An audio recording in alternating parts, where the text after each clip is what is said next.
Welcome to At the Pynk podcast, where we promote self-care every day because we deserve it, and so do you. Join us every Sunday as we deep dive into ways we can all practice self-care every day. Hi, I'm Elon. And I'm Rhonda. And this is At the Pynk podcast, where we discuss ways to practice self-care every day. And At the Pynk podcast is sponsored by Pynk Monkey Aesthetics and Wellness. We are a holistic aesthetics and wellness spa located in Indianapolis, Indiana. We are located at 5699 East 71st Street in Indianapolis, near 71st and Benford. Our phone number is 317-985-1649, and our website is pynkmonkey.net, pynkmonky.net. You can go to our website. You can shop online. You can also schedule any appointments. Feel free to call or text our number, 317-985-1649, to talk to someone or to schedule an appointment. And again, please shop on our website at pynkmonkey.net. All right, so we're going to go ahead and start off with the affirmation of the day, which is kind of more of a statement. Okay. But the affirmation of the day is nobody is entitled to my time but me. Nobody is entitled to my time but me. Yes. Okay. And what I mean by that is because today we're going to be talking about health as far as social self-care. Yeah. Spending time with others or spending time socially online and having boundaries in those different areas. And I think that's something that I had struggled with in the past. I don't struggle with as much anymore, but in the past I did struggle with like feeling like I had to say yes anytime somebody invited me out to do something or wants to go here, wants to go there, let's go out. And I'm like, I don't want to, Yeah. but you do anyway because like you want to be a good friend and you don't want people to think you don't like them. But it's like, I don't want to go out. Or I don't want to do this. It might not even always mean necessarily going out, but like whatever it is, like I don't want to do it, and that's okay. Yeah, that is okay. And it's up to me to decide like how I'm going to use my time. And even sometimes that's with like calls and text messages, because if I don't pick up my phone, then I'm busy. Sometimes busy means I'm taking a nap. Sometimes busy means I just need a little quiet time, and I can't talk to you right now. And that's okay. Yes. And so that reminds me of my new favorite statement, which we've talked about before, and that is no is a complete sentence. Mm-hmm. You don't have to explain why. Can't do it. Yep. You don't. You just do your thing, and it's based on what you feel is important for you. Yeah. So good job. So, like she said, we're talking about social self-care today. And so the definition that I like best for social self-care is understanding your social needs in order to create balance in your relationships and on social media. And I think when I say in your relationships, that also means your relationship, not just at work, with family, with friends. It also means your relationship with yourself. Mm-hmm. And so I'm going to dive into specifically how to do or practice social self-care, but I just kind of want to read just some statements about the process. So how to practice. Reflect on what you need socially with family and friends and social outlets. And for me, it may be challenging at first to just kind of sit with yourself and kind of figure out what that looks like. Also, you want to set healthy boundaries that serve your needs and not others, and be open to change until you find balance. And then you want to be willing to release relationships that no longer serve you and create new relationships and a new tribe. And that's probably the hardest part about the whole thing. Mm-hmm. But I want to start with Um, First, I want to go back to the definition that I really like: understanding your social needs in order to create balance in your relationships and on social media.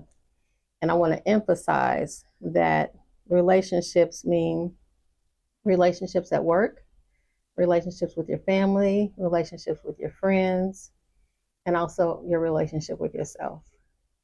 And I think specifically as women, Mm-hmm. we forget about the relationship with ourselves. Mm-hmm.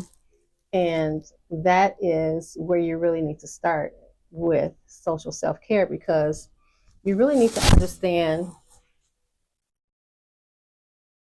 who you are and what you want and what you don't want in your life. Right. First, you really need to know yourself. Before you can figure everything else Absolutely. out. Yeah. And that ties into having a relationship with yourself, ties into self love. Mm-hmm. A lot of times, specifically as women, we expect someone to love us, but we can't tell them how to do that because we don't know how to love ourselves. Mm-hmm. There has to be a blueprint or foundation for what that looks like Yeah. with your own life, so that when you have relationships with other people, then you can help guide them on how you want to be loved or how you need to have a relationship with someone. The book, The Five Love Languages, is Mm-hmm. really a great book because it helps you understand how you give love and how you receive love. Yeah. And that's kind of part of the foundation of understanding who you are and knowing yourself, so that you can um, literally, you have to teach people what your requirements are for a relationship. Mm-hmm. So that's important. Um, I definitely have struggled with understanding myself and being able to, because, I'm 60, been married almost 35 years, got 4 grown children. So for me, I was lost in being married and raising a family. Mm-hmm. Now that everybody's gone and grown, I'm really just discovering Mm-hmm. who I am as a person all over So again. like rediscovering, Yeah, really. Mm-hmm. yeah. So because in your 20s, you just kind of start to figure it out, Mm-hmm. and then that's when the marriage and kids, all that stuff came. So kind of put it on pause, but now just trying to rediscover all of that. And then because relationships have already been established, it's a struggle, it's just challenging Mm-hmm. to balance the relationships you already have, especially when you're discovering things about yourself that may not line up Mm-hmm. or be in alignment with those previous relationships. So, Yeah. you know, I'm sure you're a wife and a mother. I'm sure you can Mm-hmm. relate to that in some way. I definitely can relate to that, and I feel like I think that I'm doing an okay job with that aspect. I think I still need work on it, but I think so far, because even with like I'm trying to even implement boundaries with my kids, because sometimes like they need to understand that like I'm an individual person. I'm not just mommy here to serve you and do what you want. Yeah. I need time to do these things that I have to do. Or I need time to rest when I need to. You know what I mean? You can go in your room and you'll be okay for an hour Yeah. without me, and it's okay. It's a little harder with Gus because he's 2. He doesn't completely understand, Yeah. but even when I send him away, sometimes he's okay. He cries and he's upset and he throws a little fit. But he goes to his room, Yeah. and then he's fine because he forgets about it. He starts playing and then he's distracted. Yes. So And I'm nap time is a great way to kind of segue into that, because yeah, even though he may not go to sleep, quiet time. And I think we yeah. talked about that sometime before. Hmm. Yeah. And so yeah, I'm working very hard to do that. And I'm trying to teach mostly now, like winter though, too, even about boundaries to say, like, hey, if somebody does something and it makes you feel some kind of way, it hurts your feelings or something like that, like, you have to, number one, say something, because how can somebody know what they did if you don't talk to them about it? I feel like sometimes people like just want to avoid confrontation. Yeah. Or they And say you should know. yeah, and I just feel like, well, I'm not taking a chance on that. I'm going to let you know. what you did and how it made me feel. And we don't have to get into an argument. It doesn't have to be a fight, but I am going to let you know, like, hey, this is what you did. I don't like it. Don't do it again, please. Or else it's going to affect our relationship in a negative way. Right. You know what I mean? And so also just trying to teach her that as well, even with us, right? Because I feel like something that I'm taking like from my childhood and trying to implement into my children's childhood is being able to talk to us, because I feel like as parents you're not perfect either, and so just opening up that space for her to have boundaries and say, hey mommy, I didn't like when you talked to me like that, or when you said this, like this is how it made me feel, you know, or helping her talk to my husband about things, so that way she gets that practice now with us, so as she grows up, when somebody else does something, it'll be easier for her to do it. So that's good. I think a lot of times as parents we don't I guess try to see it from their perspective. You know, parenting is hard enough. You know, there's no guidebook or whatever, and we're just kind of making it up. And most of the time, you're right. We make it up based on how we were parented and whether we liked or didn't like whatever that situation was. And so that's how we parent. But I think as parents, we always need to be open to the child's perspective. And before making a decision on something, or even just thinking about parenting in general, we need to think about our parenting style, what we want it to be, what we want the whole family dynamic to look like, and then come up with a plan on how to execute that. Most of the time, we just think about we're pregnant and we have a baby, and we just kind of move on from day to day. But parenting is a very intricate part of our lives. And I think that's a great idea to be able to really reflect on, before you have kids, reflect on how to parent, you know, what kind of parent you want to be, what you want that style to look like. So, yeah. So, how to practice. Reflect on what you need socially, with family, friends, with family, with friends, with social outlets, and also reflect on what you need socially for yourself. So for yourself and then with others. And nowadays with social media, you really need to think about social media. Whether you're a business person or not is going to determine how much time you spend on social media researching or trying to understand your business. And then there's the whole personal aspect. How much time you're going to spend on social media just doing nothing but scrolling, you know, and being nosy and laughing or whatever you're doing. So there's two parts to the social media aspect. And then even if you're doing social media for business, you still have to set boundaries and parameters for how much time you're going to spend and what kind of social media are you going to do, because there's YouTube, there's Facebook, Instagram, LinkedIn, the TikTok, and it seems like they're always kind of coming up with something new, you know, because even on Instagram they also have threads, you can create reels. There's a lot just on social media in general. So not only do you have to balance social media with business and personal, you have to figure out what social media are you doing. If you're doing all the things, that's even more time. Or are you going to pick one or two and just focus on that? And then you want to reflect on what kind of social outlets do you need or want to do with your family? How much time you want to spend with them? Is it talking on the phone? Is it just texting? Y'all got a family chat group? Is it family dinner every Sunday? Y'all go out once a month? You know, all the girl cousins get together, whatever it is. How much time, what you're going to do, and how much time of that are you going to be involved? Because you don't have to go to every family function because it may not all fit into your schedule. So you have to figure out all the things that you want to do with that. And then there's family to do all of that with. And then there's friends to do all that with. And if you have an intimate relationship, girlfriend, boyfriend, husband, wife, whatever, there's that. And your family that you grew up with, cousins, mom and daddy, all that. And then your family, if you're married and have kids, that's a whole another family situation. I'm It tired can just be talking about exhausting. it. Yes, it's exhausting. And then we haven't even talked about social time with yourself, social self Right. care with yourself. What does that look like? Hmm. Um, I think that it's important to, I think kind of like you said, like going back to figuring out what you need for you first mhm. and then fit everything else in around that, Yeah, right? So I know for me, I think I've talked about it in the past before too, but like I need quiet time.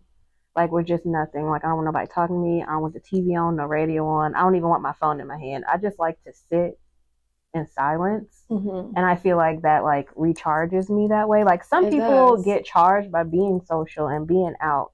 And so those people should go out more, right? But Hmm. I feel like for me, I don't mind going out and I like spending time with my friends. However, for me to recharge, if I don't have enough alone time, I can't do nothing for you. You know what I'm saying? Like Yes. I can't do it. I can't handle too much interaction with people if I don't have that alone time. You know what I mean? Yeah, I So, agree. And from a spiritual perspective, not religious, but spiritual, all spiritual things, religions, whatever, in every spiritual part of life, all over the world, whatever you practice, they all talk about solitude mhm, and how it's important to have a level of solitude in your life so that you can reflect, so that you can recharge, restoration, and then also so that you can have time to listen, yeah, um, and just figure out your next move, whatever that's going to be. So mhm, it's really important. Solitude should definitely be. We should learn how to regulate solitude as self care. yeah, Yeah, yeah, definitely. yeah. So yep, we should learn how to do that.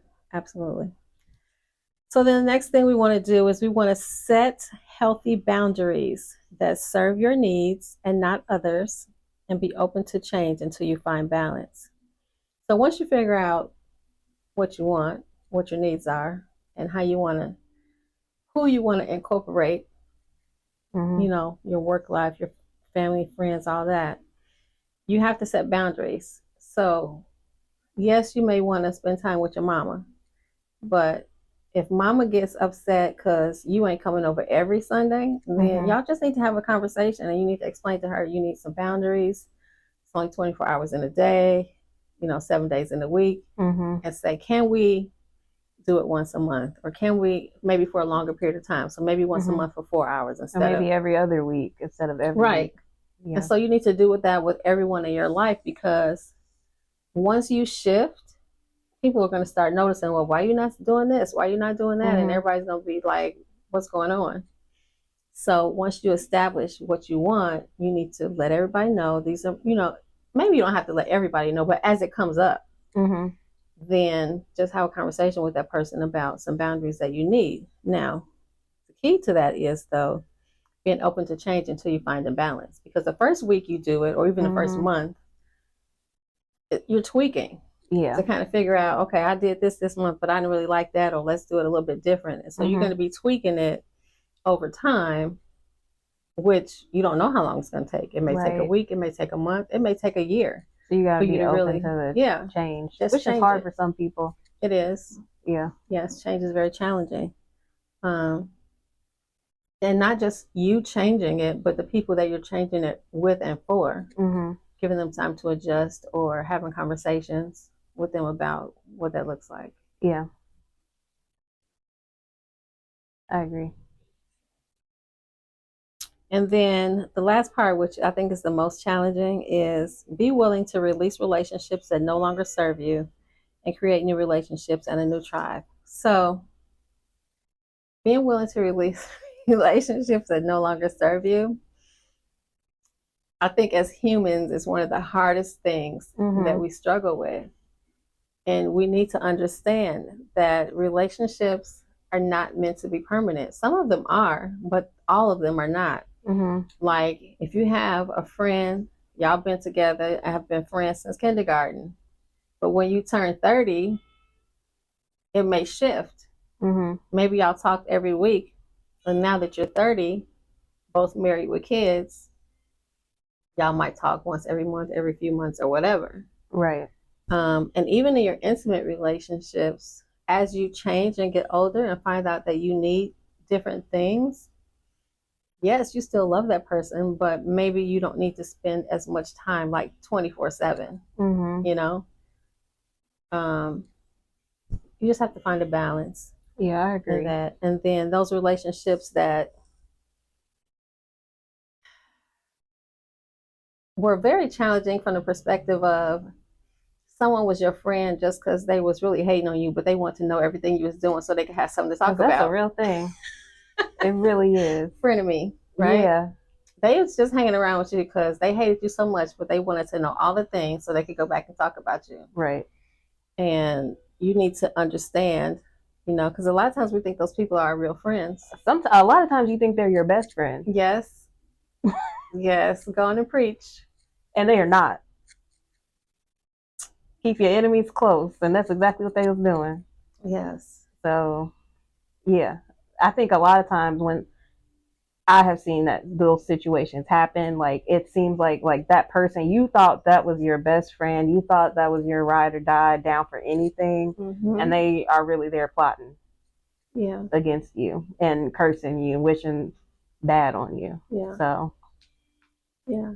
And it's hard to let relationships go because sometimes you feel like when you release a relationship that you release part of your identity, mm-hmm. which is why you really need to reflect and understand if you feel like it's time to let that person go, why. Mm-hmm. And that goes back to number one, understanding who you are first and knowing what you need and who you are just in general. What do you like?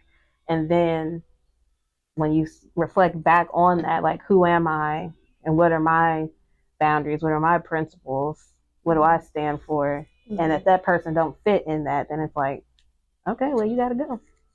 Yeah. And be okay with that and understand that when you let things go or close doors, it opens other doors. Mm-hmm. And sometimes we'd be so full that we can't even go in the direction of our purpose. Yeah. Because we'd be so full and you have can't so take much everybody stuff. with you. Yes. Mm-hmm. You got to let some stuff go. And then it opens up the floodgates for what's really for you. Yeah, and I agree, especially with like one of the conversations like me and my husband have been having lately is um so like right now where we live, obviously we share a room. But like we've been having a lot of discussions lately about, okay, like when we plan for like what we want our forever home to look like, having separate bedrooms. Because and that doesn't mean that we don't spend time together, we're not married, or you don't have any intimate time either, it just means like we have our spaces that are our spaces where it has what we need in it, and we can retreat to that space when we need to. And like just because we're not staying in the same room doesn't mean that something is wrong. You know what I mean? Yeah. And it's more a compromise on his end. It's more for me because like I was saying, like I tend to need a lot of solitude, and so it would be in my benefit to have a place where I can retreat to that is just mine. Yeah. And then that way I can recharge and refuel, and I can be better for everybody. I can be a better wife for him. I can be a better parent to my kids if I were to have that space. You know what I mean? Yeah. And I've actually been seeing a lot more couples starting to do that, actually, and talking about that online, like having their own bedrooms. Yeah, it makes sense. It really does. And I feel like that is a real conversation that needs to be had. Mm-hmm.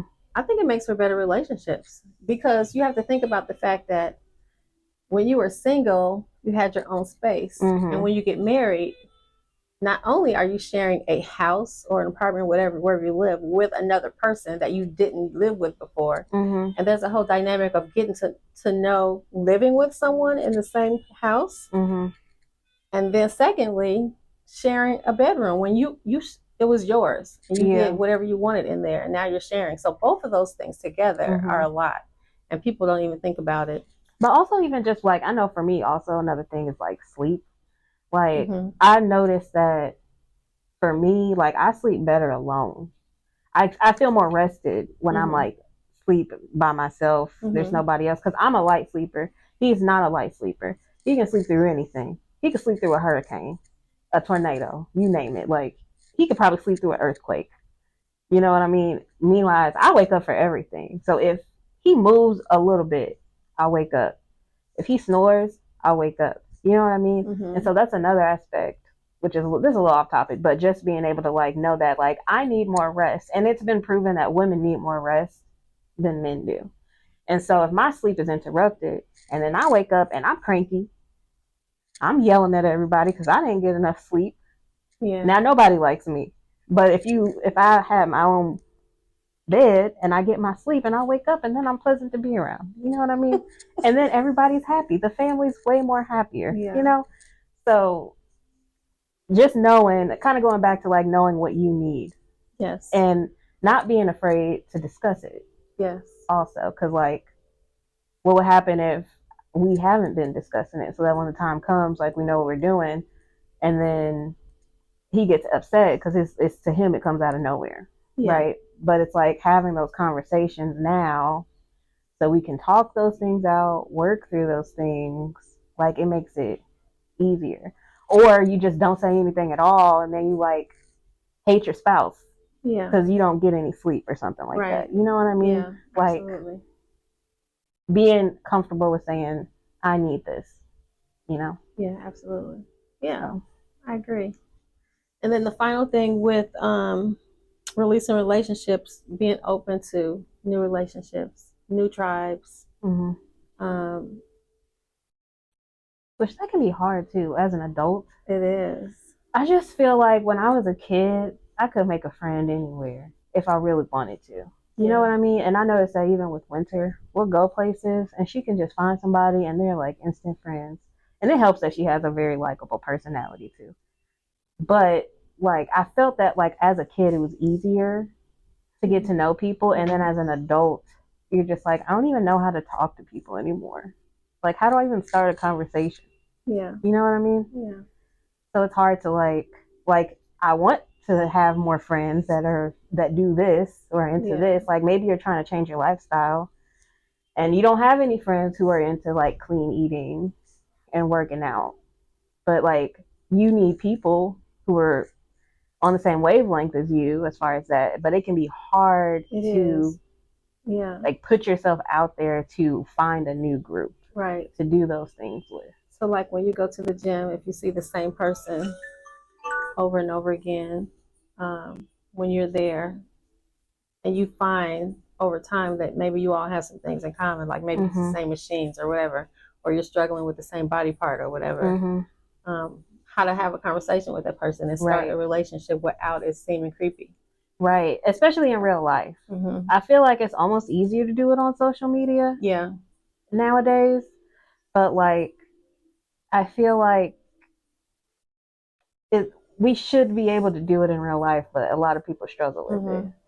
Yeah, you're right. It is easier to do on social media. Mm-hmm. Um, and that's one of the good things about social media is that it takes you outside of your boundaries, your four walls, your city, your Mm-hmm. town, whatever, and you can actually create friendships, relationships, tribes with Mm-hmm. people all over the world. Yeah. So it just opens you up to new possibilities in life. But don't be afraid to block people either. Just a Yes. friendly reminder, boundaries. Because sometimes you gotta block people because people be acting crazy. Because there aren't as many boundaries on social media. You know, people be Yeah. talking crazy. You never know what you're gonna get. Somebody That's random true. jumping your DMs. Yes, you do have to Don't be practice afraid to use your boundaries. your block button. I'm good for that. I love blocking people.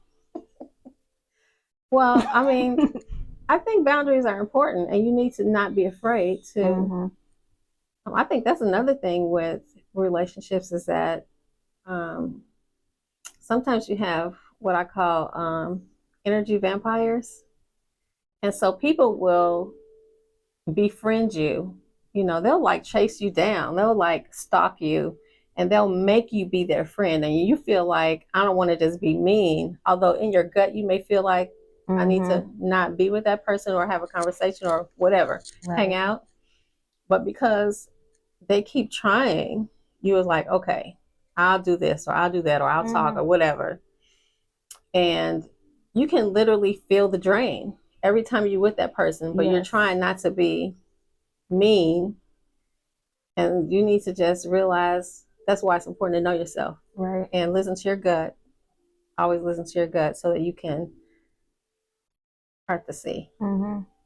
Have you seen that video that went around? I don't know when it went around, where the lady was talking about vampires are real, but like energy vampires are real. Yes. Where she's like, there's 4 different kind of vampires. This is random. We off topic a little bit, kind of. But did you? She was like, she met a vampire. She was like a Uber driver or something. Yes. And she said the lady touched her, and she felt like her energy, because lady told her she had good energy. She was like, oh, you have really good energy. I love it. And she touched her, and she felt something happen, like she was drained.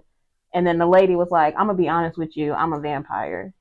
And she was like, there's vampires that survive off of good energy, vampires that survive off of bad negative energy, vampires that survive off of sexual energy, and then there are blood vampires. But she's like, the blood vampires are actually very rare, and there are not a lot of them. Most vampires are energy vampires. Yeah. And I don't know, something about, and sometimes I try not to be getting into stuff too much, but something about that story just made me feel like I think she might be telling the truth.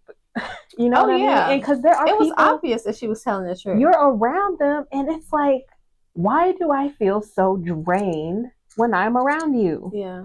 I don't want to be like, you literally are like, you dread being around that person so much because you literally feel like you get drained from being around them, you know? So I don't know. But that's real. I think it's because real. Energy is very real. We need to understand that, yes, energy is real. We are energetic beings. We have different bodies of energy inside of us. So don't be letting everybody touch on you. That's true. That's really true. And you know what? Babies and children, specifically babies, and as they get older, they kind of lose it. But babies and children are very energetically sensitive. If you have a baby and someone, whether they're in your family or not, if someone comes up to your baby and the baby doesn't want to touch them or whatever, you need to pay attention because they're energetically sensitive and they don't know, but energetically they can feel it. Yeah. And so you need to be very careful and pay attention to when your children act that way. So, and you may not understand it, but it's just know the energy is real. Right. Yeah. And that's why, circling back to boundaries are important. Yes, very important. Yeah. So I really liked this conversation today. This is probably one of my favorites. So please, if you guys have any questions or comments, put them in the comments. If you have any suggestions about how to do social self-care, or want to share some of your own things that you do for social self-care, comment below. Yes. Comment below if you know any energy vampires. Yes, absolutely. If you have any stories to share. Yeah, definitely do that. And please remember to support us. Visit our website, pinkmonkey.net. You can shop online. You can shop our Monkey Balm, which is good for everything skin. We're really passionate about self-care, and so that's one of the ways that we can help you guys to practice self-care on your body. All right. Well, I'm Elon. And I'm Rhonda. And we will see you next time at the Pynk. Bye. Rhonda Holt started Spirit, Soul, and Body Wellness in 2006. When her daughter Elon joined the company in 2016, they changed the name to Pynk Monkey and quickly became the BIPOC family female-owned spa in Indy, specializing in waxing. Their passion for self-care is obvious when you enter the spa. You feel the love, smell the goodness, and see the amazing decor of the safe and relaxing space. You can find them on social media at Pynk Monkey Indy, on their website at pinkmonkey.net, and their YouTube channel at Pynk Monkey TV. You can also call or text 317-985-1649.